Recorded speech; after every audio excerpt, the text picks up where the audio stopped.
នេះជាស្ពឺចាប់បត់ឆ្វេងស្ដាំបងប្អូនហ្នឹងហើយវាមានបញ្ហាបែកផ្ដាងបងប្អូនហ្នឹងហើយផ្ដាងវាហ្នឹងគឺ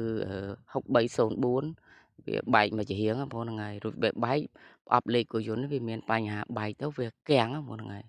គាំងបើយើងបដើទៅគឺគាត់បដើទៅមុខទេអញ្ចឹងបើគាំងបងប្អូនអត់បាក់បើកទេព្រោះវាជាប់អញ្ចឹងវាអាចបែកស្ពឺបងប្អូនហ្នឹងហើយ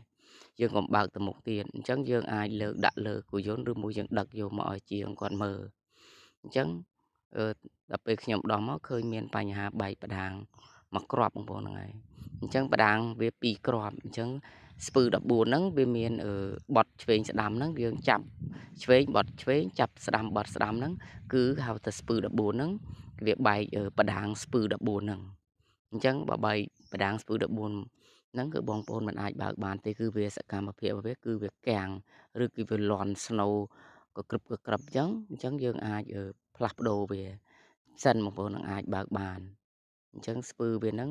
វាមាន2គ្រាប់សាងខាងស្ពឺ14ហ្នឹងបើផ្ដាងវាមានសាងខាងខាងមួយគ្រាប់ក្នុងមួយគ្រាប់អញ្ចឹងបើបែកមកជាហៀងគឺខ្ញុំត្រូវដូរទាំងពីរបងប្អូនហ្នឹងហើយអញ្ចឹងបើសិនបើយើងបែកមកជាហៀងយើងមិនអាចដូរមកជាហៀងបានទេយើងដូរទាំងពីរព្រោះមកជាហៀងទៀតវាអាចមានការចង់រោបែកហើយអញ្ចឹងកន្លែងហ្នឹងដៃខ្ញុំច្អល់ហ្នឹងបាទនឹងស្ពឺ14ហ្នឹងហើយជាចុងក្រោយវីដេអូខ្ញុំមានប៉ុណ្ណឹងអរគុណ